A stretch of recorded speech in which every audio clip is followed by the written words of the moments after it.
मेरा नाम संतोष चौहान है और आप देख रहे हैं मास्टर टेक। आज की इस वीडियो में हम बात करने जा रहे हैं क्लास 10 जावा चैप्टर नंबर 6 एनकैप्सुलेशन। तो चलिए देखते हैं। सो बेसिकली एनकैप्सुलेशन क्या होता है? Encapsulation is a mechanism through which we can wrapping the data member and member method of class in a single unit is called encapsulation. यानी कि encapsulation के अंदर क्या होता है कि आपके जो वेरिएबल होते हैं और आपके जो मेथड होते हैं उन सबको एक सिंगल यूनिट में बाइंड कर दिया जाता है, जिसको हम बोलते हैं एनकैप्सुलेशन।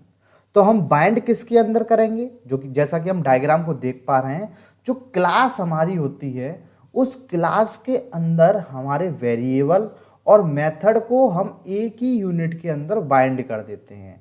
तो एनकैप्सुलेशन का जो बेस्ट एग्जांपल है वो क्लास है, जिसके अंदर हम दोनों चीज़ों को बेसिकली देखा जाए तो जो हमारे वेरिएबल होते हैं उनको हम डेटा मेंबर भी बोल सकते हैं, एट्रीब्यूट भी बोल सकते हैं, फील्ड भी बोल सकते हैं, और जो मेंबर मेथड होते हैं उनको बेसिकली हम कहीं कहीं फंक्शन भी बोल देते हैं। तो कहने का मतलब है, जब हम एक क्लास के अंदर वेरिएबल और मेथड को बाइंड कर देंगे तो इसी प्रोसेस को हम बोलेंगे एनकैप्सुलेशन। तो एनकैप्सुलेशन का जो बेस्ट एग्जांपल होता है वो होता है कैप्सूल। आपने कभी कैप्सूल को ओपन करके देखा होगा तो कैप्सूल के अंदर बहुत सारी दवाइयों का मिक्सचर होता है। तो पेशेंट को अलग अलग दवाई देने की बजाय उन सभी दवाइयों को मिक्स करके एक कैप्सूल में इजीली हम दे सकते हैं। यही प्रोसेस हम जावा के अंदर करते हैं कि वेरिएबल और मेथड को एक ही यूनिट में बाइंड कर दो, जिसको कि हम बोलेंगे क्लास। आगे देखते हैं। सो एनकैप्सुलेशन के केस में जो याद रखने वाली चीज है वो क्या है? पहला point, declare the class variable as a private. Encapsulation के केस में जो हमारे वेरिएबल होंगे वो हमारे प्राइवेट होंगे और declare the class method as a public, और जो मेथड हम बनाएंगे वो पब्लिक बनाएंगे। और एक अदर डेफिनेशन से हम कह सकते हैं, provide public setter and getter method to modify and view the variable value. देखो हमारे एक्चुअली क्या होते हैं कि जो हमारे वेरिएबल हैं वो हमारे प्राइवेट हैं। तो प्राइवेट वेरिएबल हम जानते हैं कि प्राइवेट वेरिएबल जो होते हैं उनको बाहर हम एक्सेस नहीं कर सकते, लेकिन हमारे पास दो मेथड होते हैं, एक का नाम होता है सेटर मेथड और दूसरे का नाम होता है गेटर मेथड, जिसके थ्रू हम प्राइवेट वेरिएबल को भी एक्सेस कर सकते हैं आउटसाइड द क्लास। तो चलिए देखते हैं, एक एग्जांपल समझते हैं कि एनकैप्सुलेशन का प्रोग्राम अगर हम बनाएंगे तो किस तरीके से बनाएंगे। चलिए देखते हैं। सो देखिए यहाँ पर एक सिंपल सा एग्जांपल है एनकैप्सुलेशन का, ध्यान से देखना। सबसे पहले हमने एक क्लास बनाई, क्लास ए। क्लास ऐसे ही बनती है हमारी, ठीक है। फिर हम नीचे आए, प्राइवेट इंट वैल। यहाँ पर एक जो वेरिएबल है जिसका नाम है वैल्यू, ये किस तरह डेटा टाइप का है? इंट। और ये हमने कैसा बना दिया है? प्राइवेट। एनकैप्सुलेशन की जो पहली शर्त है वो ये है कि आपका जो वेरिएबल होने चाहिए वो आपके प्राइवेट होने चाहिए। तो यहाँ पर हमने जो वेरिएबल लिया है इंट वैल्यू, वो आपका प्राइवेट बना दिया। दूसरी जो शर्त है वो ये है कि आपके जो मेथड होने चाहिए वो आपके कैसे होने चाहिए? पब्लिक। तो यहाँ पर मैंने एक मेथड बनाया है, एक फंक्शन बनाया है जिसका नाम है सेट वैल्यू।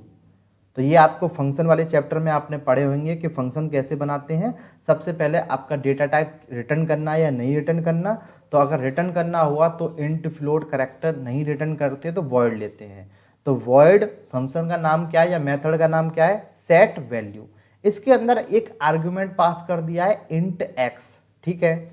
फिर यहाँ पर हमने वैल्यू इक्वल टू एक्स ले लिया है, यानी कि जो प्राइवेट वैल्यू है उसके अंदर क्या वैल्यू आ जाए? जो एक्स में डाली हुई है, ठीक है। तो ये जो यहाँ पर हमारा जो कौन सा मेथड है? सेट वैल्यू मेथड में एक्स की वैल्यू हमने सेट कर दी है। दूसरा जो मेथड है पब्लिक इंट गेट वैल्यू, इसमें हम वैल्यू को क्या कर रहे हैं? सेट करने के बाद गेट करा रहे हैं, एक्सेस कर रहे हैं। तो हमने यहाँ पे इंट लिया है, तो हमें पता है जब इंट फ्लोट लेते हैं तो वो रिटर्न टाइप का होता है और वॉइड जो होता है वो नो रिटर्न टाइप का होता है। तो यहाँ पर हमने लिया है रिटर्न वैल्यू। तो कहने का मतलब है इसमें हमने क्या किया है? हमने एक क्लास बनाई है, इसमें हमने एक क्लास बनाई है ए नाम से, और उसमें एक वेरिएबल लिया है प्राइवेट और दो मेथड लिए हैं पब्लिक। क्यों लिए हैं? क्योंकि एक से वैल्यू को गेट करेंगे और एक से वैल्यू को सेट करेंगे। अब हमने क्या किया, अब हमने दूसरी क्लास बनाई अलग प्रोग्राम में, क्लास बी, क्योंकि एक ही प्रोग्राम के अंदर दो क्लास नहीं बन सकती, इसलिए हमने एक दूसरी नया क्लास स्टार्ट करी, class B. Public static void main लिया, मेन फंक्शन बनाया। अब हमने क्या किया, एक क्लास का ऑब्जेक्ट बनाया। तो ए आर, आर जो है वो ऑब्जेक्ट का नाम है, इक्वल टू न्यू कीवर्ड होता है और दोबारा से एक क्लास। अब हमने क्या किया, इस ऑब्जेक्ट से R dot value equal to 100, इस ऑब्जेक्ट के थ्रू, ऑब्जेक्ट का नाम क्या है हमारा आर, और वेरिएबल में हमने वैल्यू कितनी डाली 100।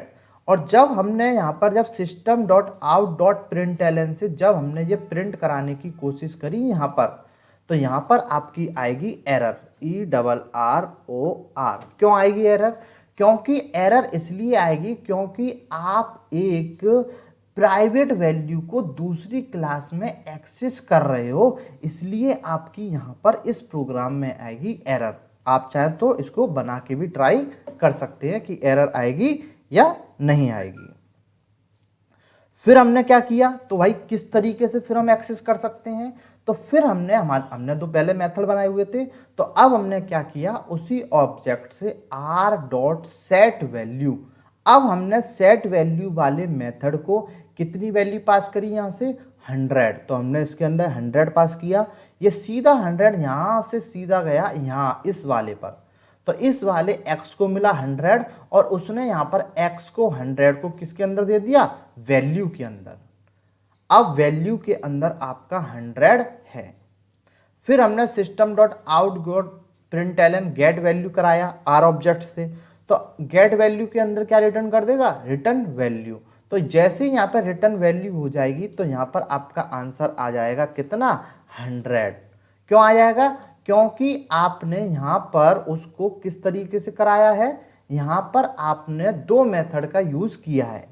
तो कहने का मतलब है, मेन कॉन्सेप्ट ये है कि जब आप प्राइवेट फील्ड की वैल्यू को क्लास से बाहर एक्सेस करना चाहोगे तो आपकी एरर आ जाएगी, और अगर आप प्राइवेट मेंबर बनाओगे अगर आप गेटर और सेटर मेथड बनाओगे तो आप एनकैप्सुलेशन में वैल्यू को एक्सेस कर सकते हैं। समझ में आया होगा डेफिनेटली। फिर हमारा नेक्स्ट टॉपिक है एक्सेस स्पेसिफायर। तो एक्सेस स्पेसिफायर क्या होता है, चलिए देखते हैं डेफिनेशन से। Access specifier define how the member या attribute and method of a class can be accessed. तो मैंने बताया था कि वेरिएबल को हम एट्रीब्यूट भी बोल सकते हैं, कोई प्रॉब्लम नहीं है। तो एक्सेस स्पेसिफायर का मतलब होता है कि आपके जो वेरिएबल हैं या जो आपकी क्लास है उसको आप किस तरीके से एक्सेस कर सकते हैं। तो यहाँ पर हमारे कुछ एक्सेस स्पेसिफायर होते हैं। तो जावा के अंदर 4 तरीके के एक्सेस स्पेसिफायर होते हैं। कौन कौन से? पहला होता है हमारा पब्लिक, दूसरा होता है प्रोटेक्टेड, तीसरा होता है डिफॉल्ट और चौथा होता है प्राइवेट। ठीक है, तो पब्लिक एक ऐसा वेरिएबल होता है या एक ऐसा कीवर्ड होता है जो अपनी क्लास में भी एक्सेस हो जाता है, जो किसी और पैकेज में एक्सेस हो जाता है, जो किसी ने सब क्लास मतलब इनहेरिटेंस का कॉन्सेप्ट है कि अगर एक क्लास के अंदर उसकी दूसरी कोई सब क्लास बनाना चाहता है तो इनहेरिटेंस के केस में तो पब्लिक वाला जो होता है कीवर्ड वो उसको भी एक्सेस कर सकता है। और ग्लोबल यानी कि आउटसाइड क्लास, यस, यानी कि पब्लिक एक्सेस स्पेसिफायर नाम से ही समझ में आ रहा है पब्लिक। तो पब्लिक का मतलब होता है जिसको कोई भी एक्सेस कर सकता है। सेकंड, प्रोटेक्टेड स्पेसिफायर एक ऐसा स्पेसिफायर होता है जो अपनी क्लास में यस, किसी पैकेज में यस, सब क्लास में यस, लेकिन ग्लोबल नहीं। तो जो ग्लोबली नहीं एक्सेस होता है वो यानी कि आउटसाइड क्लास एक्सेस नहीं होता है, वो आपका होता है प्रोटेक्टेड। तीसरा होता है आपका डिफॉल्ट। एक्चुअली में देखा जाए तो डिफॉल्ट नाम का कोई भी कीवर्ड जावा में नहीं होता, लेकिन अगर आपका किसी भी मेथड या किसी भी वेरिएबल के आगे अगर स्पेसिफायर नहीं लगा हुआ है तो जावा के अंदर हम ये मानते हैं कि वो जो एक्सेस स्पेसिफायर है वो डिफ़ॉल्ट है। तो डिफ़ॉल्ट एक्सेस स्पेसिफायर एक ऐसा होता है जो अपनी क्लास में यस, किसी पैकेज में यस, सब क्लास में नो और ग्लोबल में बिल्कुल नहीं, तो नो। नेक्स्ट हमारा प्राइवेट। प्राइवेट नाम से समझ में आ रहा है, प्राइवेट एक्सेस स्पेसिफायर वो होता है जो सिर्फ अपनी क्लास में एक्सेस स्पेसिफायर होता है, ना किसी पैकेज में होता है, ना किसी सब क्लास में होता है, ना ग्लोबल क्लास में होता है, और जिसको हम कहीं भी एक्सेस नहीं कर सकते। तो ये जो टेबल बनाया है, ये जो चार्ट बनाया है, ये बहुत इंपॉर्टेंट है, इससे आपके बहुत सारे कॉन्सेप्ट क्लियर हो जाएंगे। तो ये हमारा होता है एक्सेस स्पेसिफायर। तो नोट करके एक लाइन लिखी हुई है, default is not a keyword. Default नाम का कोई कीवर्ड नहीं है। It refers to absence of any other access specifier. अगर आपके किसी भी वेरिएबल या मेथड के आगे अगर कोई भी स्पेसिफायर नहीं लिख रहा तो समझ जाओ वो आपका डिफॉल्ट स्पेसिफायर है। चलिए तो इन सभी एक्सेस स्पेसिफायर को हम एक एक करके एग्जाम्पल से समझते हैं। सबसे पहले हम बात करते हैं एक्सेस स्पेसिफायर प्राइवेट, ठीक है ना। तो प्राइवेट के अंदर हम क्या करेंगे, जो वेरिएबल लेंगे वो भी प्राइवेट बनाएंगे और जो मेथड लेंगे वो भी हम प्राइवेट बनाएंगे। तो सबसे पहले हमने एक क्लास ली अल्फ़ा नाम से, ठीक है। हमने एक private int I am private, यहाँ पर हमने एक वेरिएबल लिया है जो इंटीजर टाइप का है और जो कैसा है आपका प्राइवेट है। हमने जो मेथड बनाया है प्राइवेट मेथड, ये भी नो रिटर्न टाइप का है, ये भी कैसा है प्राइवेट, यानी कि इस प्रोग्राम के अंदर हमने वेरिएबल को भी प्राइवेट बना दिया है और मेथड को भी प्राइवेट बना दिया है। फिर हमने दूसरी क्लास बनाई बीटा, ठीक है। पब्लिक स्टैटिक वॉइड मेन, कोई दिक्कत नहीं है। फिर हमने लिया alpha a equals to new alpha, यहाँ पर हमने तीसरी लाइन में एक ऑब्जेक्ट बना दिया जिसका नाम है ए। अब हम क्या कर रहे हैं, ए डॉट आई एम प्राइवेट, जो प्राइवेट वेरिएबल को हम वैल्यू देने की कोशिश कर रहे हैं 10, और ए डॉट प्राइवेट मेथड को हम एक्सेस करने की कोशिश कर रहे हैं। तो ये दोनों ही स्टेटमेंट आपके कैसे हैं, इलीगल हैं, दोनों पे ही एरर आएगी। क्यों एरर आएगी, क्योंकि आप प्राइवेट जो वेरिएबल होते हैं, जब मेथड होते हैं, उनको आप किसी और क्लास में एक्सेस नहीं कर सकते। यही मैंने बताया था कि क्लास में सिर्फ अगर उनकी एक ही क्लास होती और एक ही क्लास में वो वेरिएबल खुद को एक्सेस करते, ये पॉसिबल है, लेकिन आप किसी और क्लास में उनको एक्सेस नहीं कर सकते क्योंकि आपके वेरिएबल और मेथड जो हैं वो प्राइवेट हैं। समझ में आया, आगे चलते हैं। सेकंड हमारा जो है वो है प्रोटेक्टेड। प्रोटेक्टेड में क्या होता है कि जैसा कि हमने बताया था, वो अपनी क्लास में, सेम पैकेज में या सब क्लास में हर जगह लीगल होते हैं। तो यहाँ पर कोई पैकेज है, पैकेज का नाम है ग्रीक। पैकेज कैसे बनता है वो आप उसके लिए मेरी एक दूसरी वीडियो देख सकते हैं। क्लास अल्फ़ा, ठीक है। अब हमने सेम पिछली बार जैसा है, अब हमने प्रोटेक्टेड लिख दिया है, फिर यहाँ पर भी प्रोटेक्टेड कर दिया है, ठीक है, कोई दिक्कत नहीं है। सेम पैकेज, दूसरी क्लास में भी सेम पैकेज है, आपका नाम है ग्रीक, ठीक है। क्लास बनाई बीटा, पब्लिक स्टैटिक वर्ड में लिया, फिर से हमने उसका एक ऑब्जेक्ट बनाया, अब उसको हम एक्सेस करने की कोशिश कर रहे हैं, 10 दिया। तो ये जो प्रोग्राम है वो लीगल है क्योंकि आपका जो एक्सेस स्पेसिफायर है वो प्राइवेट नहीं है, वो प्रोटेक्टेड है। तो प्रोटेक्ट जो होता है वो सेम पैकेज में एक्सेस हो जाता है। तो यहाँ पर हमने 10 पास कराया और यहाँ पर हमने उसको दिया प्रोटेक्टेड मेथड को। तो यहाँ पर जो आंसर आएगा वो आपका आएगा आई एम प्रोटेक्टेड मेथड, क्योंकि हमने उसी को कॉल कराया है। जो वेरिएबल हमने लिया है उसको हमने कहीं भी प्रिंट नहीं कराया है, इसलिए इसका आंसर आएगा आई एम प्रोटेक्टेड मेथड। ये दोनों ही लीगल हैं। तीसरा देखते हैं।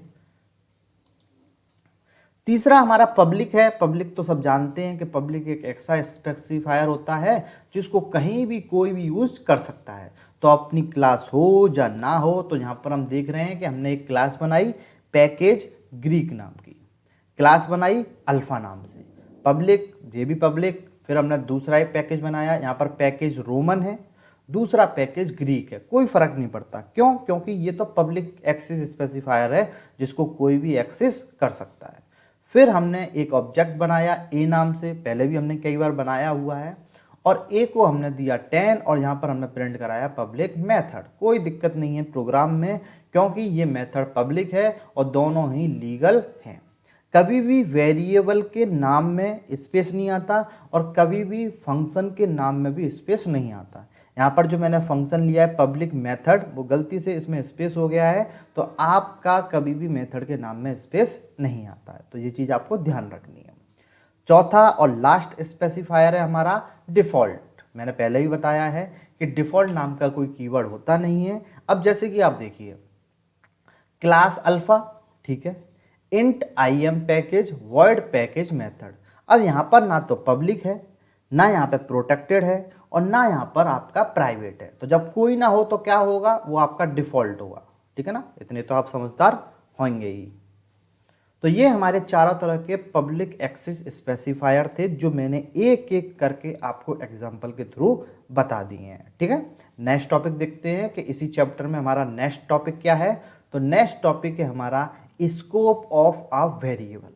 यानी कि स्कोप ऑफ अ वेरिएबल का मतलब होता है कि आप जो वेरिएबल बना रहे हैं उसकी लाइफ कहाँ तक है, आपका वेरिएबल किस तरीके का है, आपका वेरिएबल लोकल वेरिएबल है या आपका क्लास वेरिएबल है या आपका इंस्टांस वेरिएबल है। तो ये सब कैसे समझेंगे, एक एग्जांपल से हम समझेंगे, लेकिन सबसे पहले हम देख लेते हैं स्कोप ऑफ ए वेरिएबल क्या होता है। तो चलिए देखते हैं।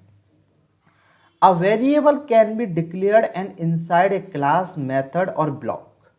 It defines the scope of a variable, that is the visibility or accessibility of a variable। आपका वेरिएबल कहाँ पर डिफाइन हुआ है, उसकी कहाँ कहाँ कौन कौन उसे एक्सेस कर सकता है। तो इसके बेस पर आपके तीन तरह के वेरिएबल होते हैं, यानी कि आपके variable of a class can B of 3 type.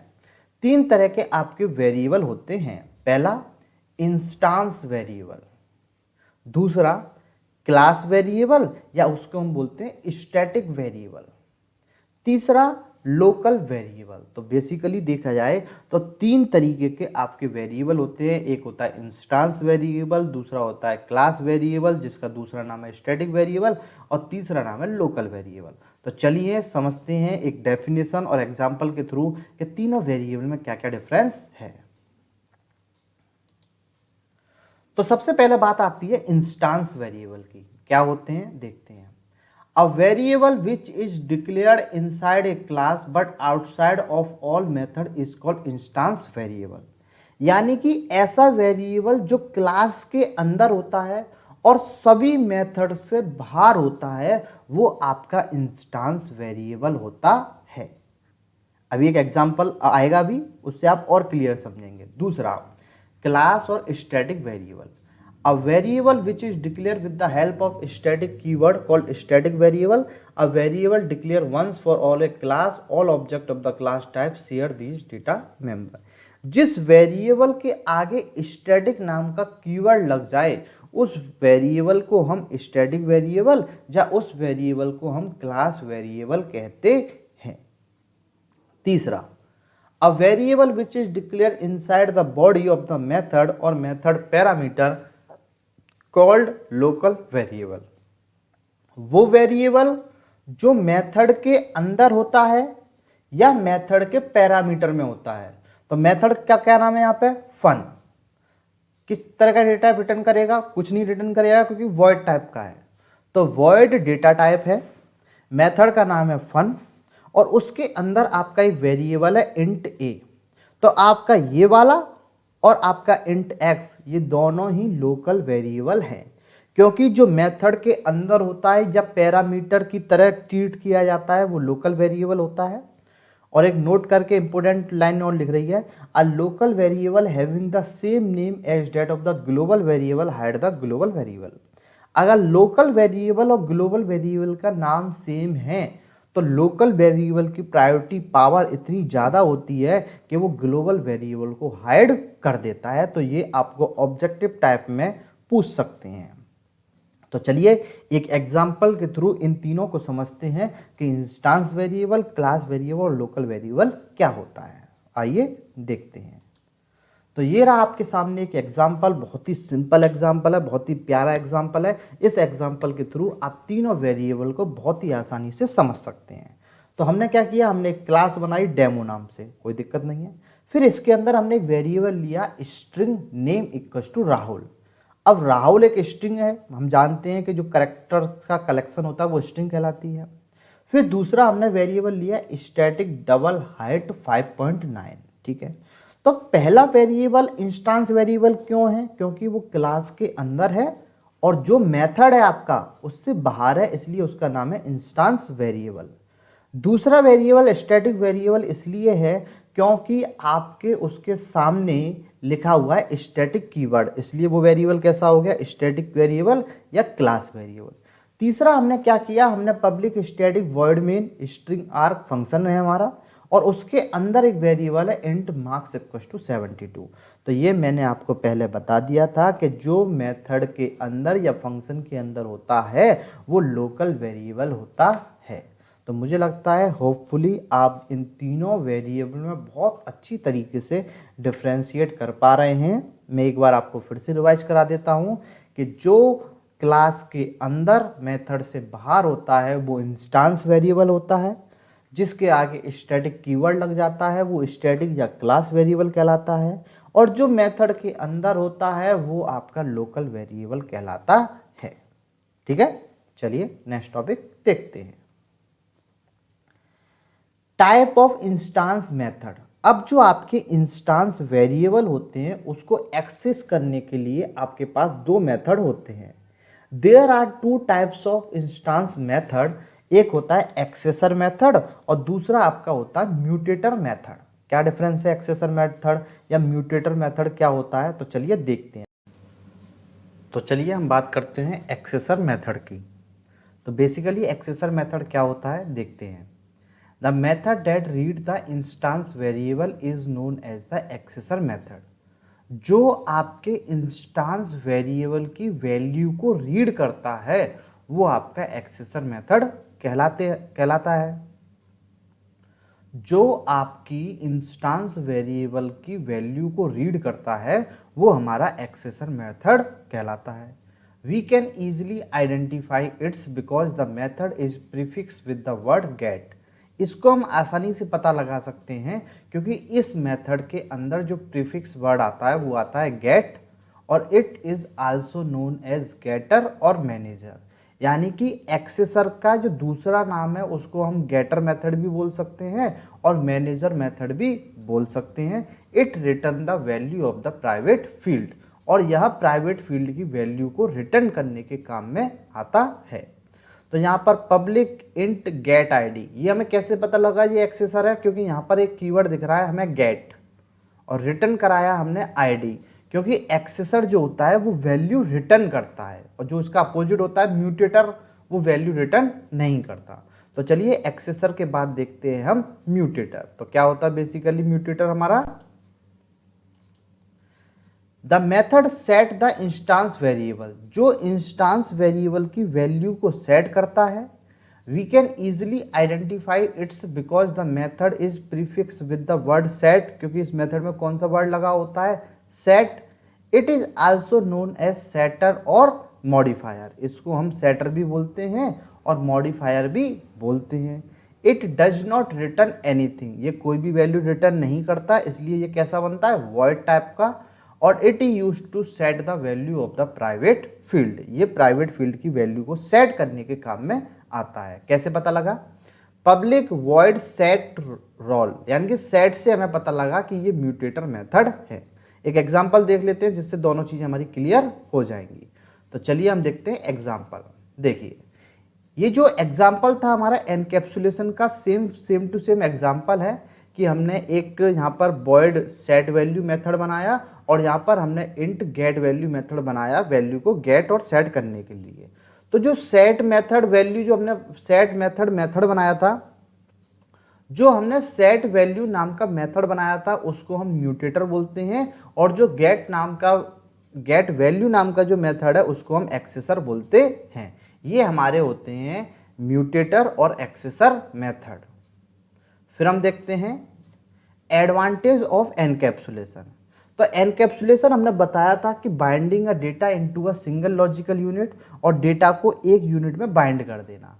तो आपने कैप्सूल के अंदर बहुत सारी दवाइयों के मिक्सचर को बाइंड कर दिया, इसका मतलब आपका डेटा हाइडिंग, तो डेटा आपका हाइड हो गया। दूसरा, इम्प्लीमेंटेशन लॉजिक आर हिडन, जो आपके लॉजिक होते हैं, जो मेन काम होता है वो हिडन होता है, एक तरह से डेटा एब्स्ट्रैक्शन भी हो रहा है। मोर कंट्रोल इन प्रोग्रामर हैंड, ज़्यादातर कंट्रोलर किसके पास होता है? प्रोग्रामर के पास, जिसने ये बनाया है। सिक्योरिटी ऑफ डेटा, सिक्योर करने के लिए। और फ्लेक्सिबिलिटी, फ्लेक्सिबिलिटी का क्या मतलब होता है? The code which is encapsulated look more clear and flexible and can be change as per the code, we can change the code read only and write only by getter and setter method, this also help in debugging the code if needed. यानी कि आपका जो encapsulation होता है वो flexibility होता है, यानी कि उसके अंदर गेटर और सेटर मेथड यूज किए जाते हैं। तो ये था हमारा चैप्टर नंबर 6 पूरा की पूरा, और आपके सारे टॉपिक आपके कवर हो चुके हैं। Thank you. आपको मेरी वीडियो कैसी लगी आप मुझे कमेंट सेक्शन में बता सकते हैं, मेरे वीडियो को सब्सक्राइब कर सकते हैं और लाइक कर सकते हैं, और आपके कमेंट से मैं इम्प्रेस होके मैं नेक्स्ट वीडियो बहुत जल्द अपलोड करूंगा अपने यूट्यूब चैनल मास्टर टेक पर। Thank you so much.